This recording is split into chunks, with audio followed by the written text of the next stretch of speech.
All right, so we are recording. So good morning. Thanks everyone for joining us. I apologize if there was any issues with the switch from Teams to GoTo.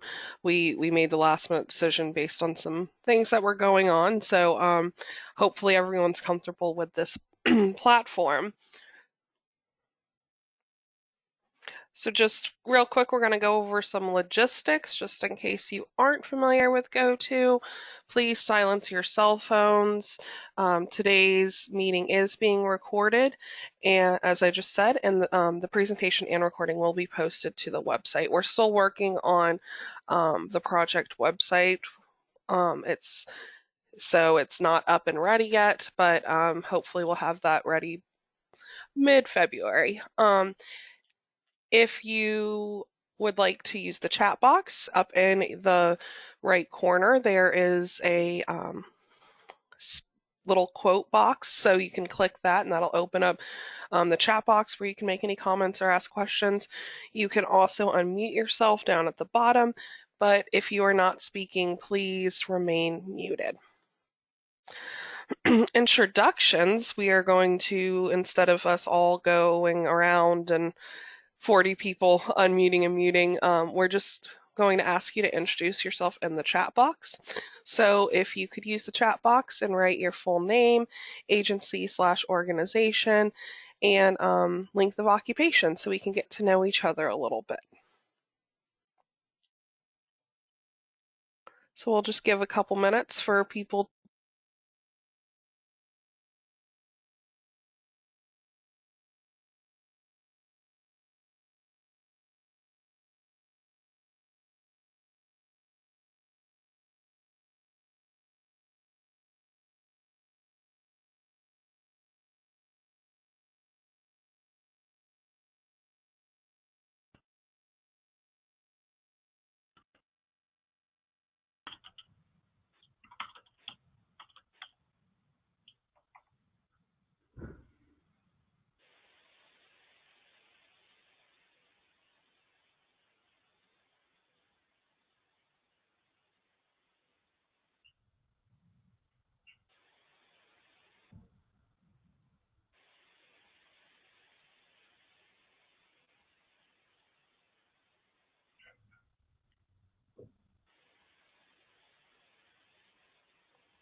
All right, awesome. So as we continue, for those to filter in, it's so great to meet everyone. And I know many of us already know each other, but it's great to have everyone here on the task force. So we also are going to be utilizing Mentimeter throughout the presentation. Some of you guys might be familiar with it. And so if you could go to, we're going to get ourselves set up with Mentimeter now. If you could go to menti.com, you can access Mentimeter on a cell phone, on a tablet, on your laptop, whatever electronic device you'd like to use. And it's super easy. Basically, you go to menti.com and then you'll enter in the code 116211.4. And Segal, could you put that in the chat? Yep, I'll do that right now.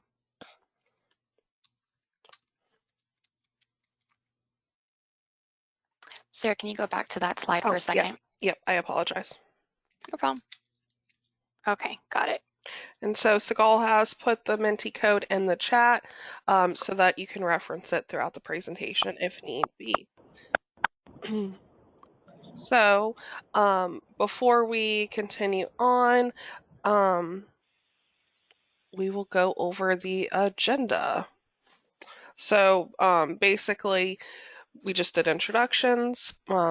we'll go over the project scope, schedule, and overall approach, relevant best practices and programs, inputting data collection, key stakeholders, and underserved communities to engage, and then we'll end the meeting with next steps. We think it'll probably take us about 2 hours. We really want this to be engaging, where you're giving us feedback and we're having more of a discussion. So please feel free to use the chat box or mute and unmute. And then, of course, we'll be using Menti to also get that feedback as well. So before we move on to the rest of our agenda, let's make sure everyone's Menti was set up. So we thought we could make a word bubble together about Brevard. And so our question is, what is your favorite place in Brevard? Home. Could be a restaurant, it could be a park, it could be an area.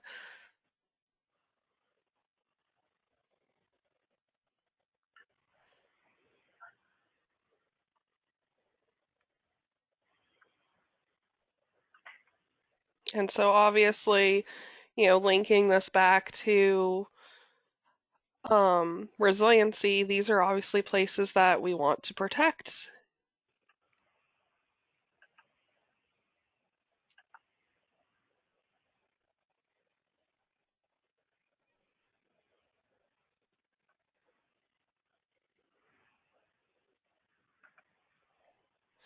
Some awesome places. Cocoa Village, yes.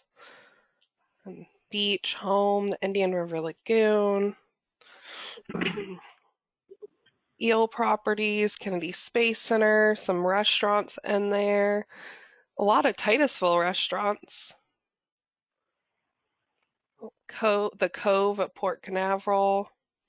River, Brevard Zoo.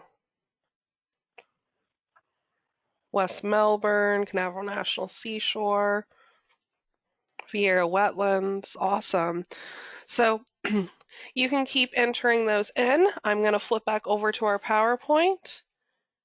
Oh, yep, I was on it. It looks like Menti. So, and pass it over to our consulting staff. Hi, everyone. Just want to check that you can hear me well. Can you hear me, Sarah? Yeah, you sound great. Awesome. Hi, everyone. My name is Sigal Carmenate. I'm a planner with Kittleson and Associates, and I'm going to be walking through this presentation with my colleague, Mary Rollerson. And Sarah's going to go ahead and be facilitating those polls, so that interactive piece throughout the presentation today. But what we're going to do is dive into understanding what transportation resiliency is for the scope of this project. You'll all have already received a detailed scope, and we appreciate all the comments that are already shared in the pre-scoping meeting and scoping process for those of you that were involved in that. And if you have any additional questions about the scope, feel free to enter those in the chat or email those to us or to Sarah. And what we're going to do is walk through the overarching objectives using the project schedule and detail out the roles and expectations of the task force. Next slide. So before we can talk about transportation resiliency specifically in the context of this project, we need to distinguish between sustainability and resiliency. So most famously defined, sustainability in the built environment can be understood as development that meets the needs of the present without compromising the ability of future generations to meet their own needs. And so you might have heard about sustainability in terms of its 3 pillars: environmental sustainability, social cultural sustainability, and economic sustainability, or places, people, and profit. It recognizes that all of the aspects of the natural and man-made resources are interconnected and influence one another.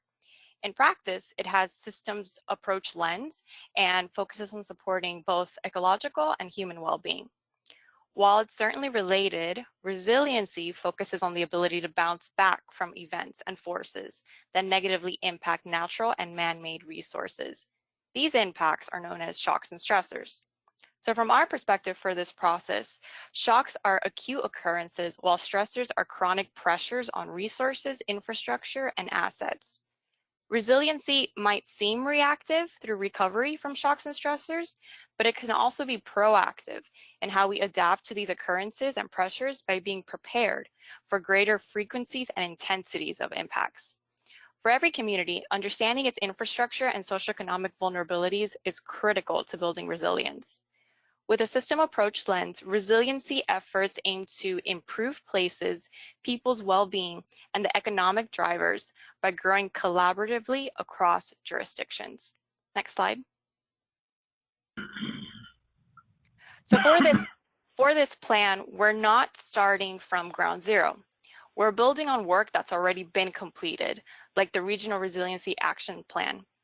From reviewing past work, we've picked up a framework by which to think about resiliency in the region. One definition based on past work is that resiliency is the capacity of individuals, communities, institutions, businesses, and systems within a region to plan, sustain, adapt, recover, improve, and grow collaboratively, regardless of what kind of chronic stresses and acute shocks they experience.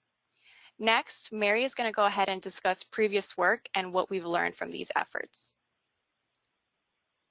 Good morning, everyone. Can you hear me okay? It's Mary Rollerson with Kittleson. You sound good. Okay, great. So we know that we're building on a lot of work. So you guys have been really, really busy. And so I'm going to talk about some statewide efforts, some regional efforts, and local efforts. And this is really, it's not intended to be all-inclusive, but if, as I flash these slides up, if there's something that you think is really relevant that we've missed that is important for us to know as a jumping off point, we wanted to make sure that we understood that. So from a statewide perspective, we know DEP has been really busy in partnership with other agencies looking at BMAPs for this area. There's also all the work, and I saw Dwayne joined us just a few minutes ago, so related to the Indian River Lagoon and all the work that's going on there with the conservation and management plans. The Water Management District also has developed swim plans that cover this area. And then also from a statewide perspective, FDOT has their statewide plan that they update every 4 or 5 years is the Florida Transportation Plan. And the last version of that actually included a resiliency subcommittee. So lots of thinking at the statewide level. Next slide, Sarah, please. And then Tara and others have been really busy at the Regional Planning Council with the Regional Resilience Collaborative and the work that you've done to start to define, create the collaborative, but also start to define regionalism that looks at not just natural environment, but health, people, and equity, as well as economic resilience. And then we know lots of folks have been involved in this that are on the call, either from a technical advisory committee standpoint or steering committee subcommittee. So we know that a lot of that work's been happening, and we've taken a look at all of that as well. Next slide. Related to the Resiliency Action Plan, one thing to note here is that the Resiliency Action Plan really focused on sea level rise and climate adaptation. And from the perspective of the work that we're doing, we're going to get into it in a little bit more detail. We may be looking at other shocks and stressors beyond those, or we will be looking at that. And then Brevard County has been doing a whole lot of work, all the way from kind of part of the collaborative, but also identifying actual projects and more detailed analysis, I think, related to those projects.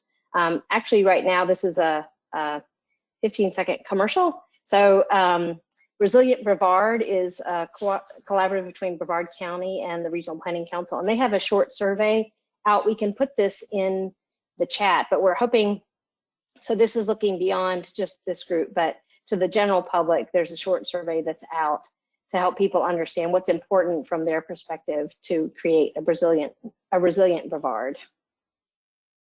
So just a plug for that if you have a few minutes to fill that in. Other regional efforts, obviously the sea level rise vulnerability assessment that's been done for this area and is currently being updated. The TPO has every year when they have their board strategic plan, one of the emphasis areas is sustainability and resiliency. And they also incorporated this into both their long range plan and their project prioritization strategy was to pre-screen and understand from a resiliency standpoint, how does that affect the program that they're looking at for the future? Next slide. And then the locals have been really, really busy. So from your vulnerability assessments to the resiliency recommendations that came out of the work that East Central Florida did, but also the work that you're doing locally related to the BMAPs, and then integrating resiliency and sustainability into, most of you already integrated that into your comp plans. Next slide.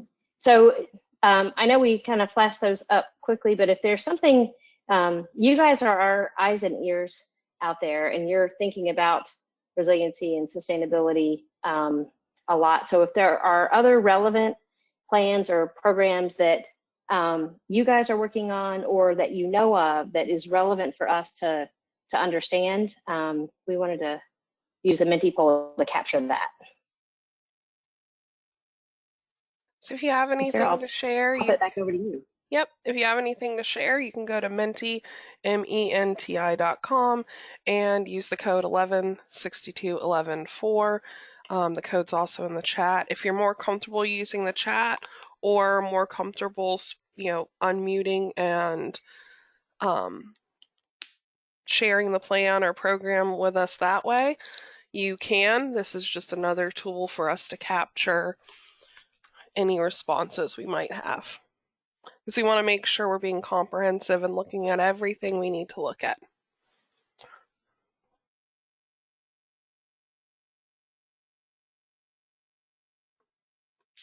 So we have the USACE Southeast Study, Indian River Lagoon, resilience plans, city-specific sustainability action plans.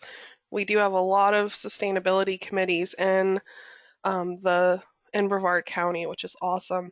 Resilient Titusville is completed. City of Cocoa Resiliency Plan. Brevard Local Mitigation Strategy. Following up on our own 2019 Vulnerability Assessment, we are preparing Cape Canaveral's first Resiliency Action Plan. R2C cohort.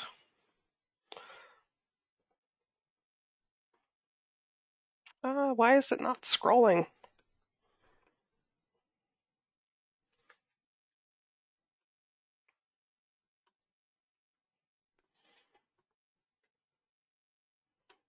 Change it to that so maybe we can see it better.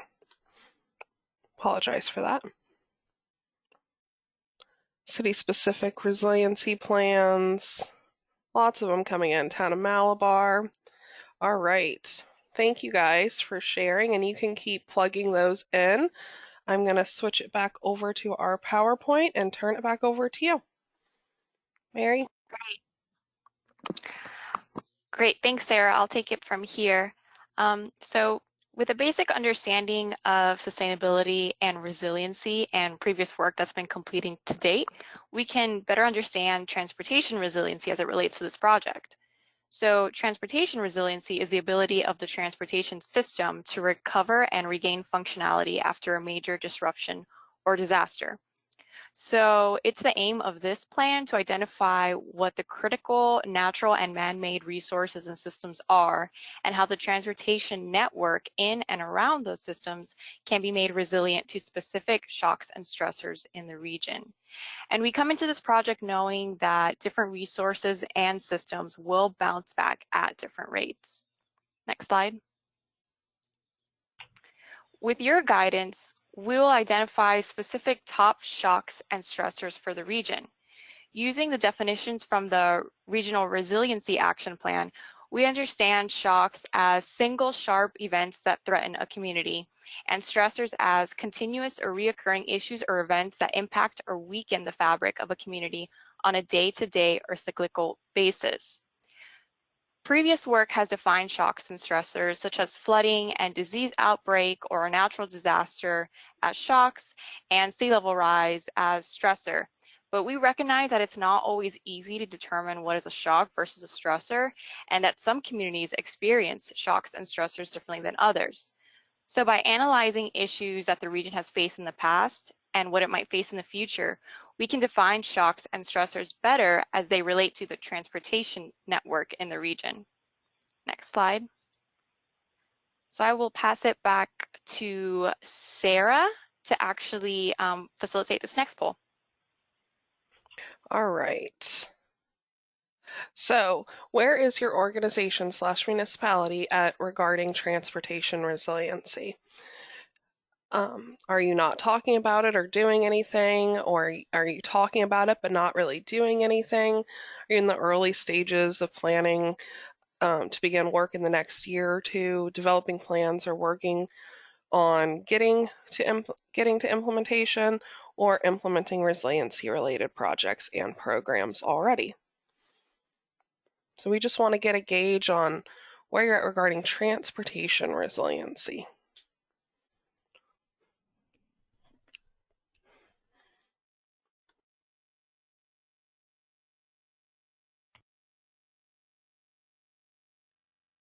If I could just chime in, this is Mary. One of the reasons we're asking this now, and we'll continue to gauge this, is that ultimately, in the end, this is an action plan that we want to be implementable.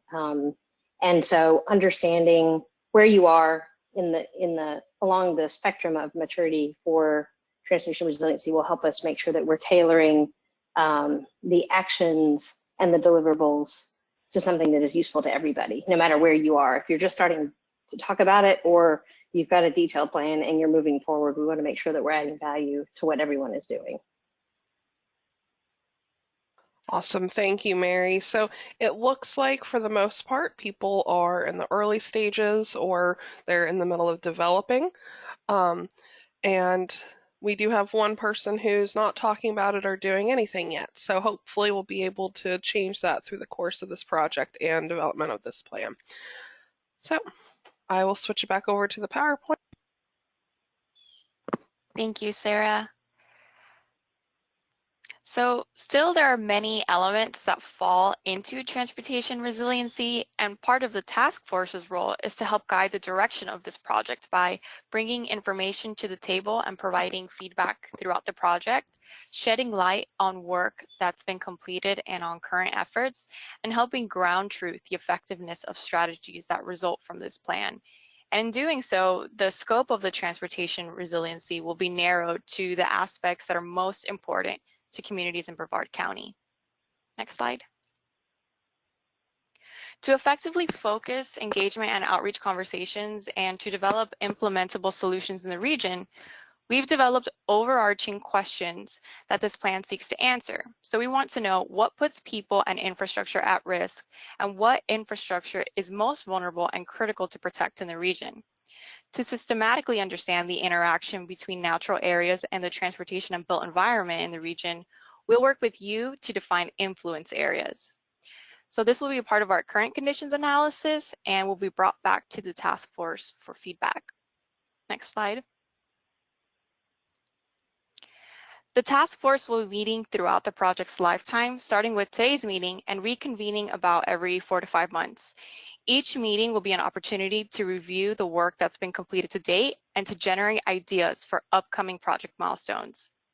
As a snapshot, we're trying to answer the 4 main questions shown on the slide with your guidance and input. Detailed information about each project task is in the scope that was already shared with you. So I'm going to walk you through what we're doing in data collection and analysis. This first task force meeting and the next one is aimed at understanding the current conditions through data collection, review, and analyses.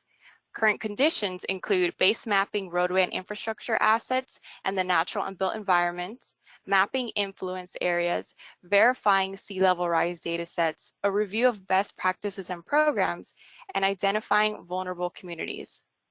The synthesis of all this information will feed directly into understanding the future events that put people and infrastructure at risk. With the help of the task force and others, up to 6 shocks and stressors that impact the region will be chosen to develop scenarios and projections on their impact to critical infrastructure. In addition to defining the shocks and stressors, we'll also develop and implement a methodology to prioritize vulnerable corridors. The task force will reconvene throughout this task and at the start of 2022 to review major findings.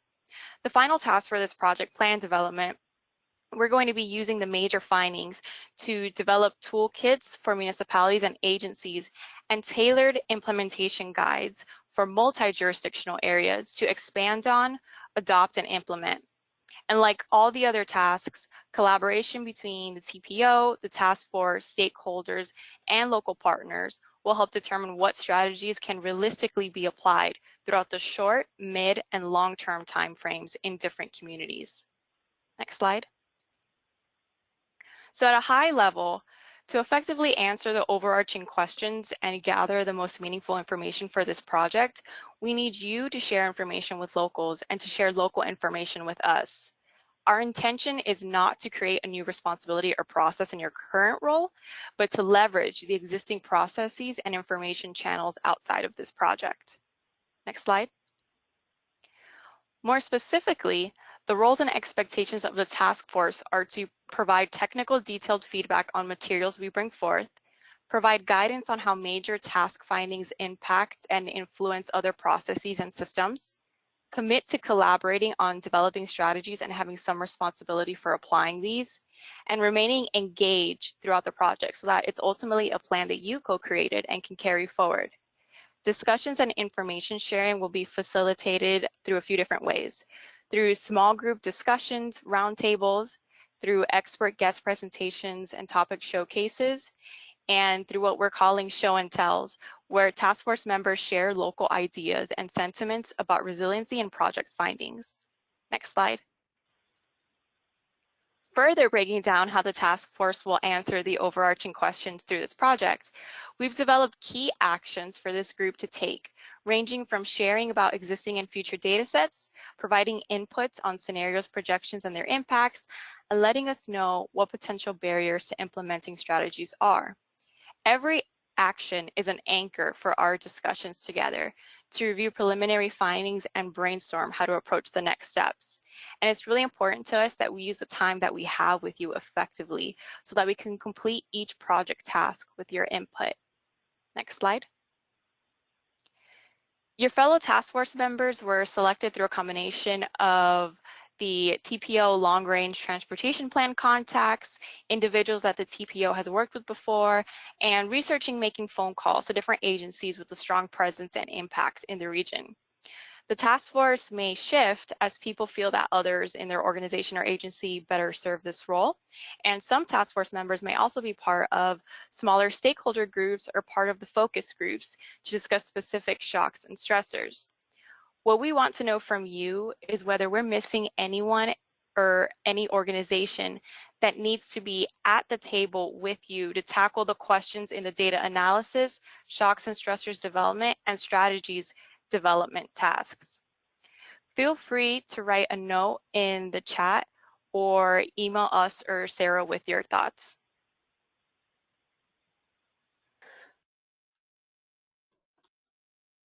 All right, Next slide. I was going to give it a few minutes for the chat, but we can move on.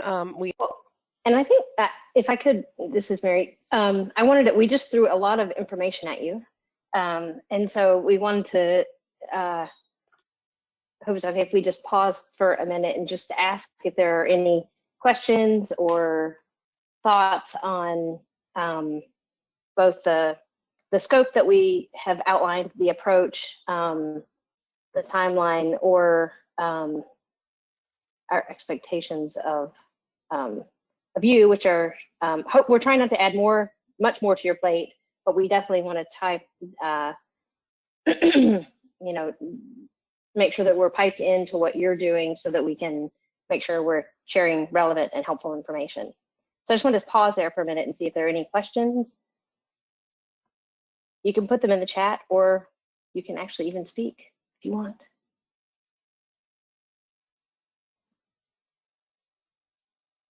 It's not that scary. You just press that little mute button. Tara from the Regional Planning Council has sent me a chat saying Lori, who is the new planner, she's I believe planner 3 with the Regional Planning Council, and she's the PM for the Resilient Brevard project, needs to be added, as well as also Ashley Fountain, and Kip Weber with USACE. So we'll get those 3 added in and then brought up to date.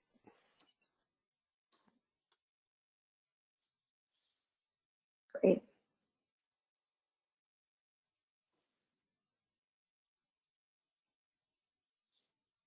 All Any right. other agency that you guys think we're missing? Just throw it in the chat and we'll keep going. And if we're going too quickly, just send out an alarm and we'll slow down and ask questions.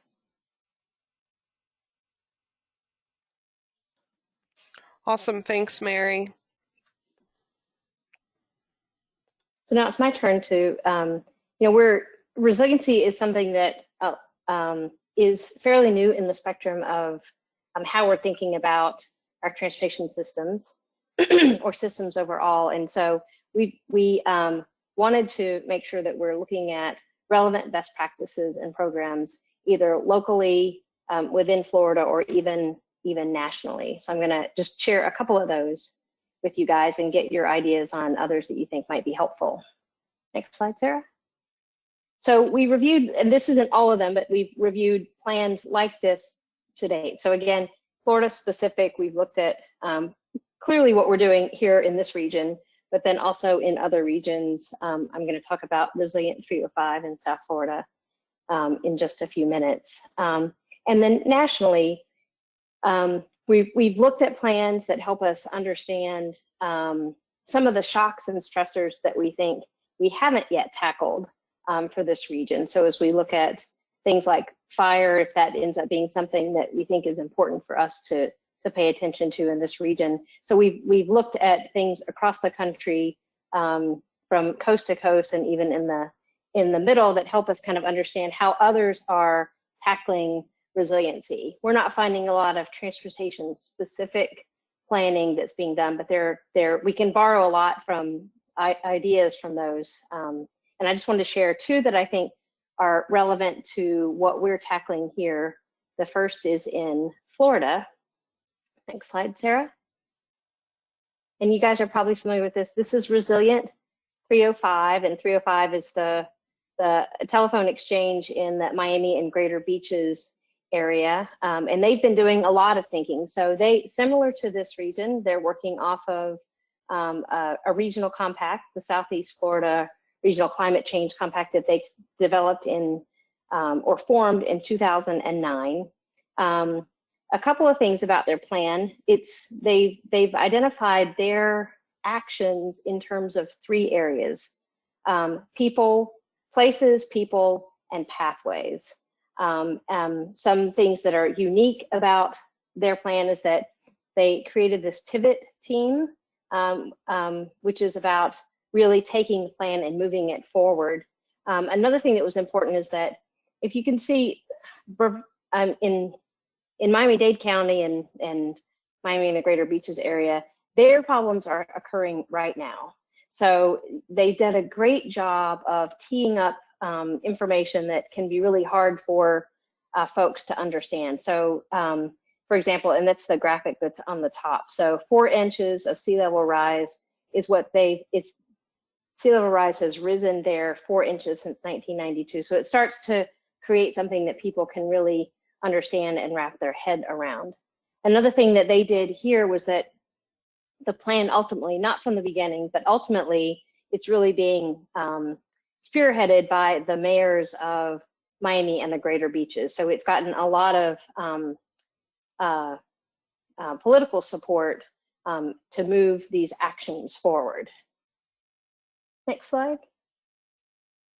So we're also, this is Texas Coastal Resiliency Master Plan was another one that was really interesting for us to take a look at. Although it is a statewide plan, it really is focusing on the coast as they've broken up in different regions. So it's a strategic plan to restore, enhance, and protect the coast. One of the things that was important to them is that they recognized that how their coast functions actually has a strong cost component or economic driver for their region. So they identified 8 priority areas, and they were really focused on things like we would be focused on coastal flood damage, on water quality and water quantity, on beach erosion. Their plan was very, very project centric. So they ended up dividing the coast into different regions, and I'll just provide an example of one. It was the region that includes Houston, and they used population and property values to offset or to have a discussion about what this means in terms of the project cost. So for example, the region around Houston, they came up with kind of their first tier of projects or project costs of $4 billion, which is a billion with a B, big number. And then, that can be kind of shocking to folks, but they also looked at just within that region, what is their population, which was like 5.5 million people, but the value of their property within this region that could be impacted was in the tune of $650 billion. And they also looked at total wages. So that region and would be similar to over $150 billion. So I think they skillfully used this information to help put the initiative and the importance of what the actions were in the context of the value to the region. Next slide. So we're also looking for other relevant case studies that you're familiar with, and we want to make sure that we're understanding if there is a kind of a key lesson learned you think that relates to the work that we're doing here from a transportation standpoint. And we may even want you, Sigal had mentioned kind of show and tell. So if there's a great case study that you're familiar with that you think we ought to be borrowing ideas from that, we might even ask you to present it at the next task force meeting. So don't let that scare you. So we're using the Menti poll. So yeah, if you want to go to menti.com, use the code 11621114, and if there are any other relevant case studies that you think we need to take a look at that could help with this process of development of our Transportation Resiliency Master Plan, you can enter them in to Menti right now. If you're more comfortable muting or unmuting or using chat, you can use that as well. And we'll just give that a couple minutes before we move on to see if anyone has anything to share. And also, if you had any other questions right now or comments that you wanted to make.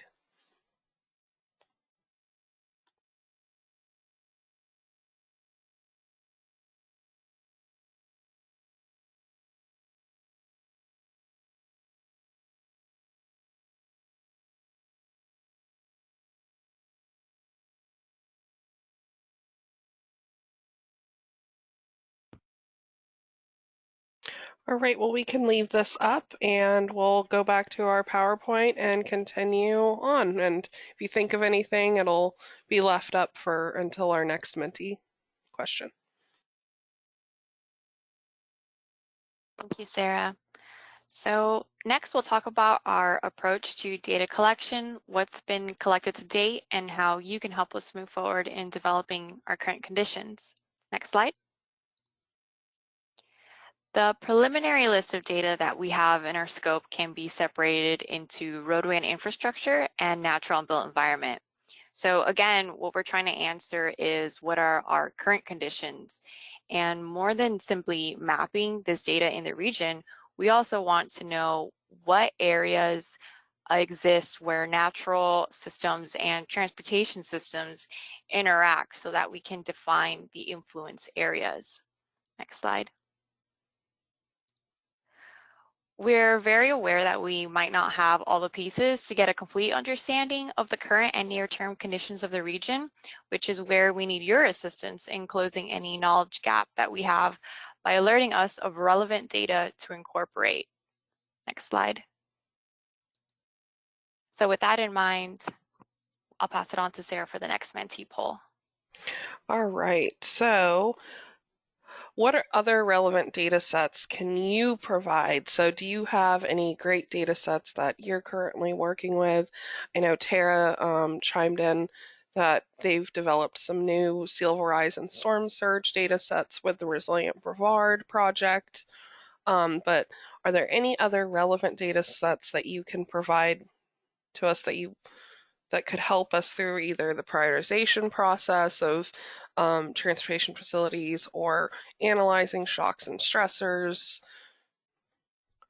Basically, anything that could potentially be a benefit. So we'll take a pause if anyone has any questions about the data. Sigal would be happy to answer them. And we'll just give it a few minutes to see if anyone has anything to chime in regarding data.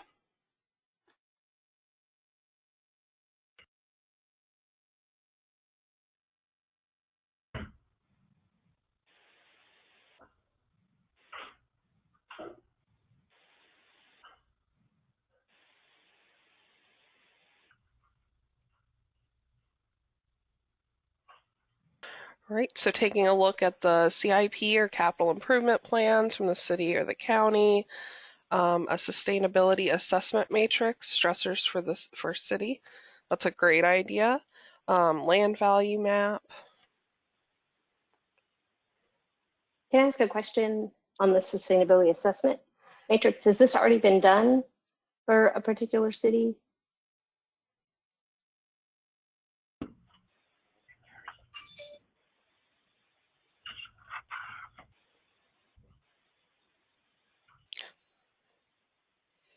Yes, this is Alexis Miller with Satellite Beach. Our sustainability action plan was developed off of a sustainability assessment report. Okay. So we have this matrix that was put together, and actually, I'm gonna call out Zach Eichels. He's on the call too. He was really the brains behind it when he worked for the city as an intern a few years ago.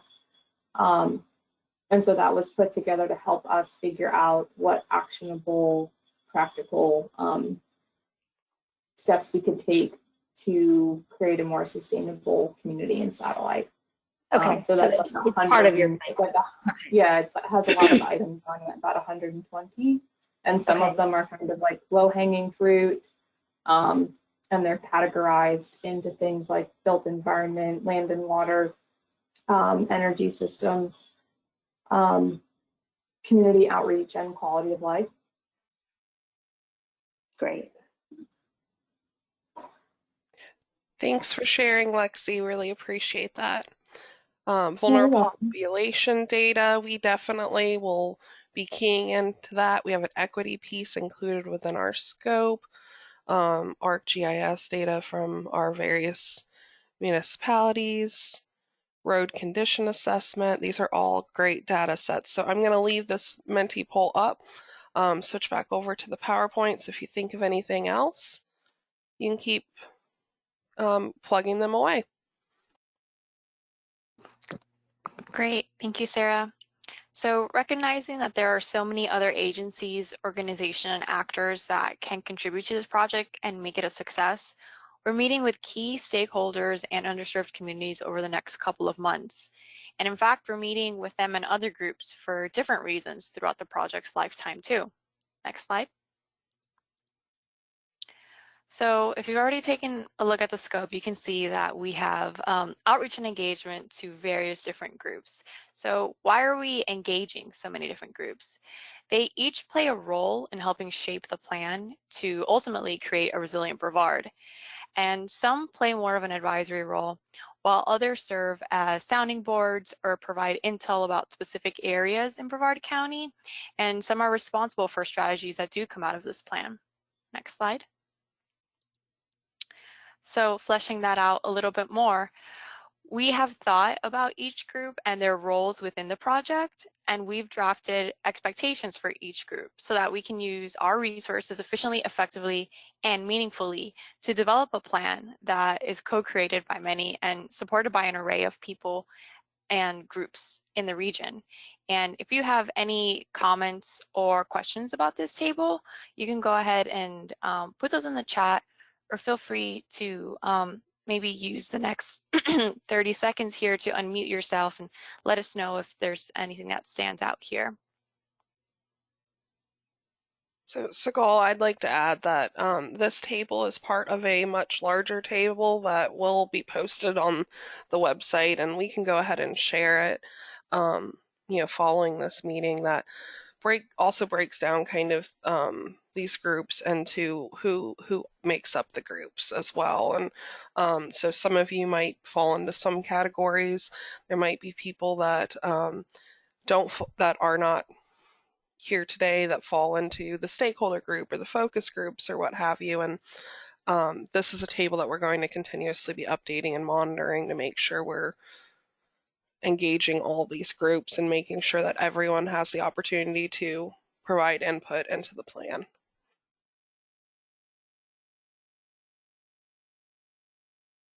Great. Thanks, Sarah. Okay, so feel free to post anything in the chat in the meantime, but next we'll talk a little bit more about stakeholders and underserved communities specifically. So these are the immediate next meetings that we have over the next couple of months, and we're developing a working list of contacts for stakeholders and identifying our vulnerable communities. And so each of these groups have different roles that they play based on the framework that we've developed and what we'll share on the website. For stakeholders, they'll provide specific background information on conditions, act as a sounding board for strategies, are potentially responsible for some strategies, and part of topic-specific data and information sharing in small groups and on one-on-one meetings. And then there's the important role of underserved communities to learn about and understand the project purpose and also inform about vulnerable areas and populations. The vulnerable and underserved communities will help identify missing socioeconomic elements in our data collection process and analysis through their own experiential data and the networks that they have. And the specific data and information sharing that will happen with underserved communities will be in small groups and one-on-one. So we want to make sure that in this project, we can establish an avenue for data sharing throughout the project's lifetime with the underserved communities. And next, I'll pass it on to Mary to talk a little bit more about stakeholders and underserved communities. Thanks, Segal. So this is where you will want to unmute, hopefully. So we've been talking at you for a long time. So we're focusing in on this because we're going to be talking to individual stakeholders. And we've got 2 points in the project where we've identified wanting to have one-on-one or small group discussions. One is early on, and it's really focused around, are there existing initiatives that really tie into what it is that we're doing that we want to talk about and understand more deeply, or is there data that folks have, not just data, but are there initiatives that we need to sit down and really try to understand? Then that's in the next month or two is where we want to have those one-on-one or small group discussions about what could influence and what do we need to know about as we embark on this study. And then we've got a point later in the project, once we've identified what our shocks and stressors are, and we've also identified what the most vulnerable transportation infrastructure is as part of this plan, then we also think that there may be a need to sit down one-on-one with key stakeholders and talk about what this means. So these are just a working list of stakeholders that we have. Sarah mentioned that she's going to share the engagement framework that we developed that may identify others. But if there's someone that's missing that you think, they don't need to be around the table as we make these decisions as part of the task force, but they've got something, or they've got an initiative or a body of work that is going to influence or should influence or inform what it is that we're doing. So I'm seeing Mark added the Marine Resources Council. That's great. Are there others? So this is where we either chime in. You're more than free to talk or put things in the chat, whichever you prefer. Let's see, we have Dwayne said the IRL Council and National Estuary Program is a good stakeholder. Eddie Galindo, consider engaging the airport authorities. Definitely. Yep, we want to make sure we're engaging all the ports. Thinking of underserved communities, Brevard Housing Authority and AACP. Great suggestions, Holly. So, Holly, is Brevard Housing Authority something different from Brevard County Housing and Human or Housing and not Human Resources? I'm not sure. I just Googled like Brevard Housing Authority. It looks like they have their own like website. That's not related to the county. Okay, awesome. Yeah. So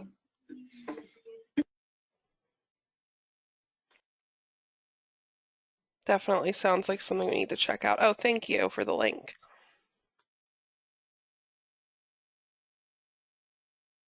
Any others that folks think we're missing? The others may pop up once we have defined shocks and stressors, so that it could be specific to that, or it could be specific, like the ports we were thinking, it's important to engage them once we understand, have a better handle on what we think the shocks and stressors are related to the key infrastructure that serves those areas. So feel free to add more. And keep your mute button off if you want to share. So Holly, you had mentioned housing, and affordable housing is always an important point for us. It's okay, we can go to the next slide, Sarah. So we also want to make sure that we're identifying underserved communities. And this is, the TPO's done this in a couple of different ways. They have identified these from the long range planning work that they've been doing, but then also most recently, FDOT District 5 has also identified underserved communities as part of a bicycle pedestrian master plan that they're doing for district wide. And so the kinds of things that or elements that we're looking at to help us identify underserved communities is really targeting transportation disadvantaged populations, and it is criteria like overburdened renters or population with a disability under certain ages or over certain ages. So these are the kinds of things that we're looking at to help us identify underserved communities. And if there are other elements that you think we haven't captured here, we did actually coordinate with the Housing Authority earlier on as we were doing the LRTP. So we think we've tapped into the kinds of elements that they're looking at for help us understanding underserved communities. Does anybody else have anything else to add to this?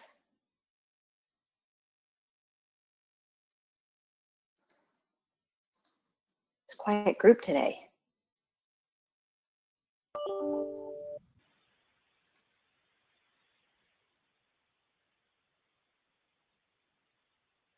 Okay, we'll keep moving on. So our next steps, and then we'll open it up for questions after this. Or should we stop for questions now? Sarah, it's your call. We can pause right now and see if there's any questions regarding our stakeholder basically the engagement piece we were just discussing.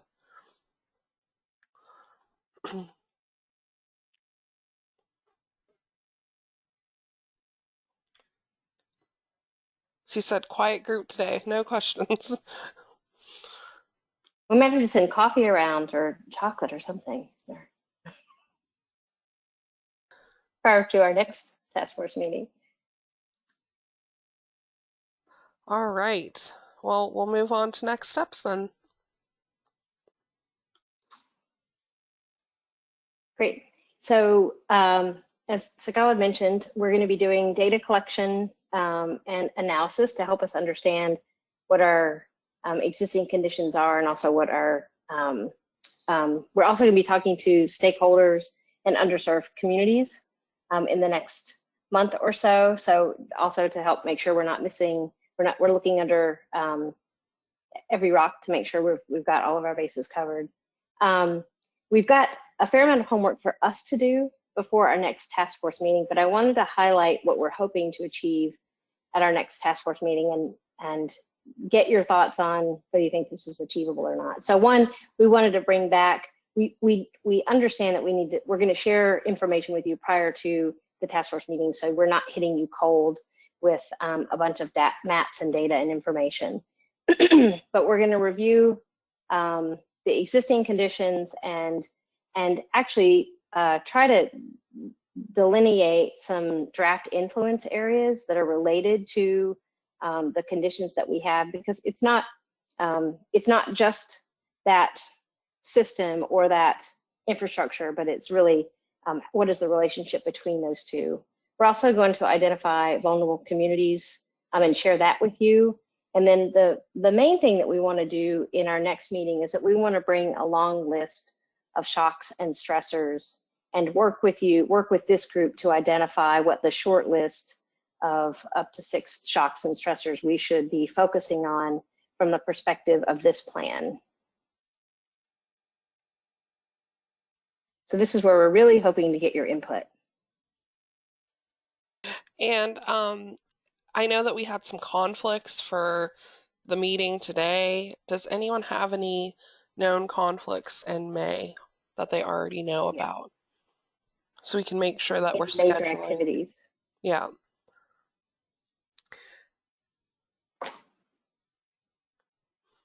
Debbie Coles has a great question. How do we reach underserved populations in the age of COVID? Do you have a strategy that will get the word out to folks without access to phones, computers, or both?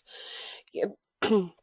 Debbie, that's something that we plan on working through over the next couple months, because we can't necessarily engage them virtually like we're doing today. It's definitely there's a big hurdle that we need to work through and figure out what is the best way to approach underserved communities that might not have virtual access. So if anyone has any great ideas or anything that's really been working, definitely would appreciate it.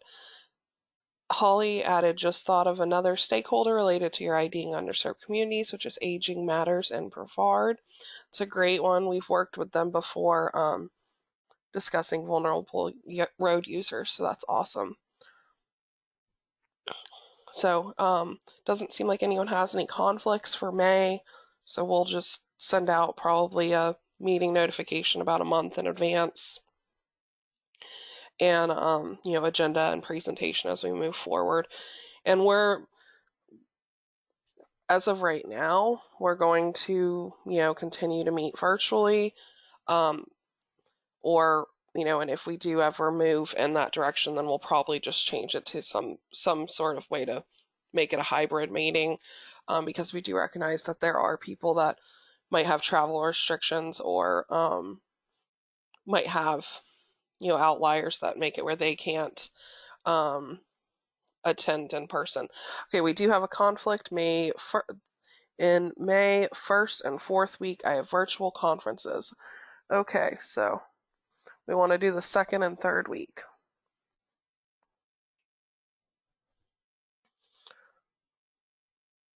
Conflict the afternoon of the 25th, so no 25th. And if you guys think of any other conflicts, you can let me know. Do we have any questions or comments at this point? I guess I'll throw out a question, is that if you were us embarking on this plan, what would you want us to know?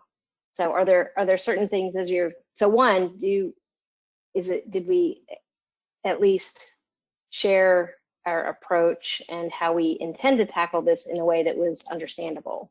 And do you have any advice on the order in which we're hoping to do these things? And then the second is there something, like, are you sitting there thinking about the schedule or the approach and going, that's not going to work for reason X, Y, or Z? We have thick skin. We're all kind of doing this together, so we're open to your experiencing your thoughts.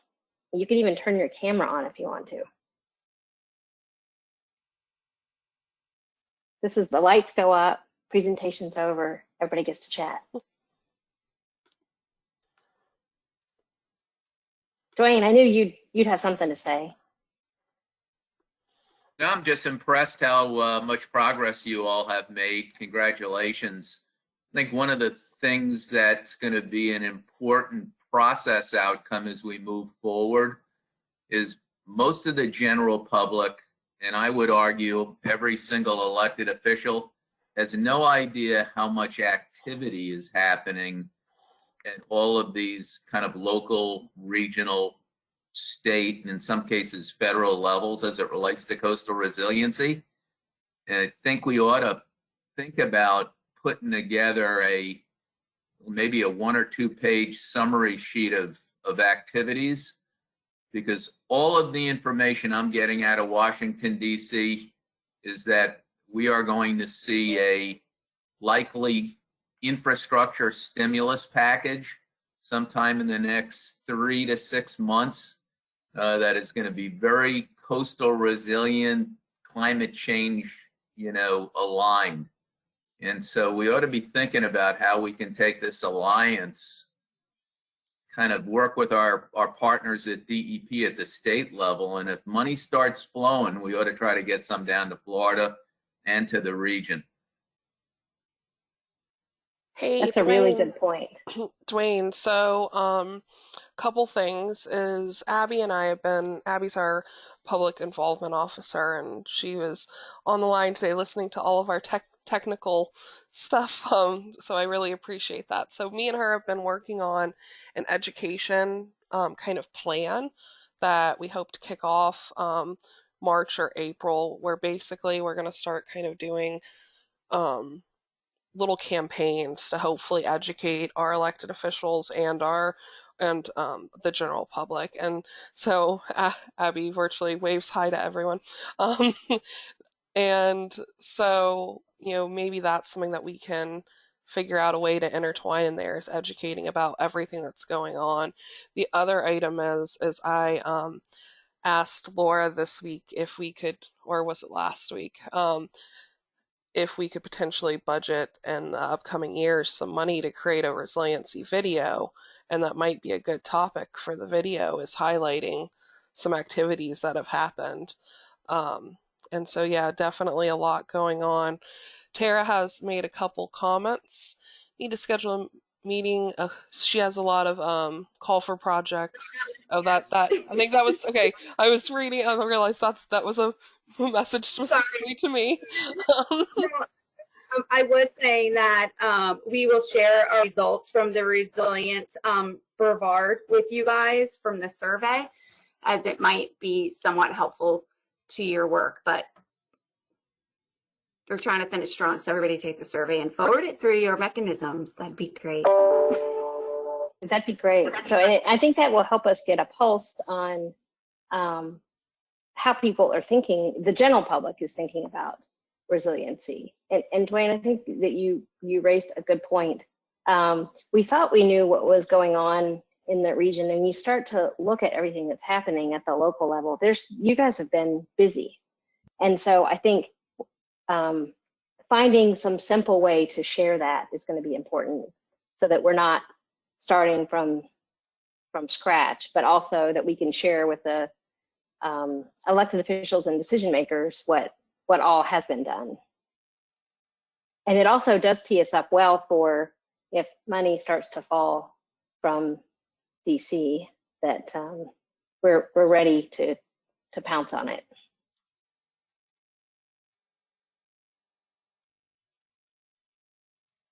All right. Other thoughts people have?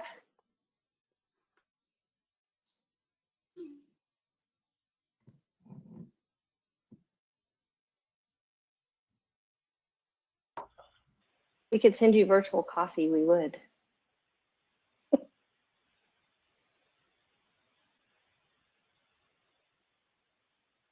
All right. Well, I'll bring back up the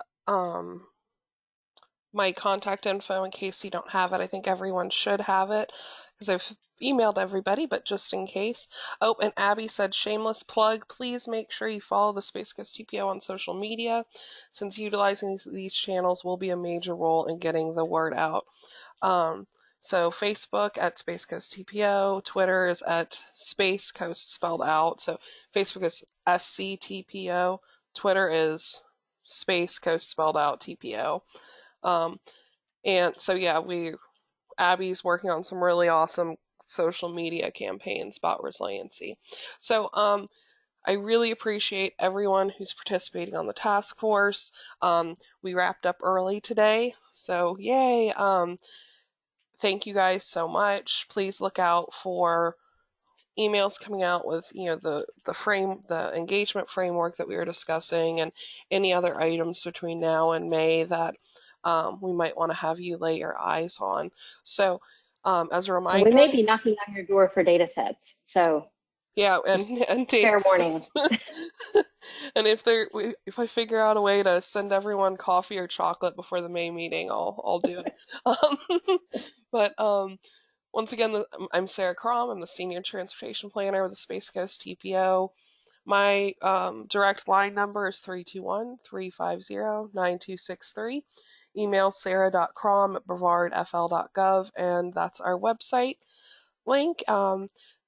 Does Georgiana, Laura, Segal, or Mary have anything else they want to add real quick before I stop recording? Yeah, sure. Just a reminder that that was a lot to process, like Mary said earlier, and it's a lot of great information on this presentation and in the scope too. So please, if you think of anything after this meeting later today or tomorrow, feel totally free to reach out to Sarah or to any of us so we can have that conversation, because we do want to keep the conversation going, between now and the next time this entire group meets back up together again. I guess can I ask one question? Is there, it feels awkward to feel like we're talking at you. The next meeting, we're really going to try to make some decisions together, and we wanted to just check in on this platform, the platforms that we're using. Everybody seems pretty well versed in them. Does this work for everybody, or do you have suggestions of other ways to have a dialogue?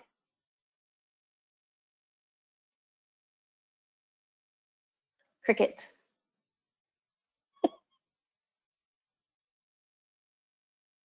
Roshana says this works. Debbie says this works. Lexi, this platform works. All right, very good. We like GoTo at the TPO, so. Okay. Well, next time we will try to figure out how to. We'll ask you more pointed questions, maybe. And we realized we were kind of sharing lots of information with you today. So in the meantime, if you do have any questions or suggestions, we'll also be sending materials ahead of time and teeing up the decisions that we want to make together as a group. Daniel said, I would say one suggestion would be follow-up questions to the Mentimeter questions to stir up discussion. Okay, sounds great. We can definitely do that. That and chocolate, we should be good to go. All right. Well, once again, thank you, everybody, and we'll be in touch. And please send us any data sets or any plans, programs that you would like to share with us between now and May. So have a great day. Thanks, everybody. Thank you, everyone.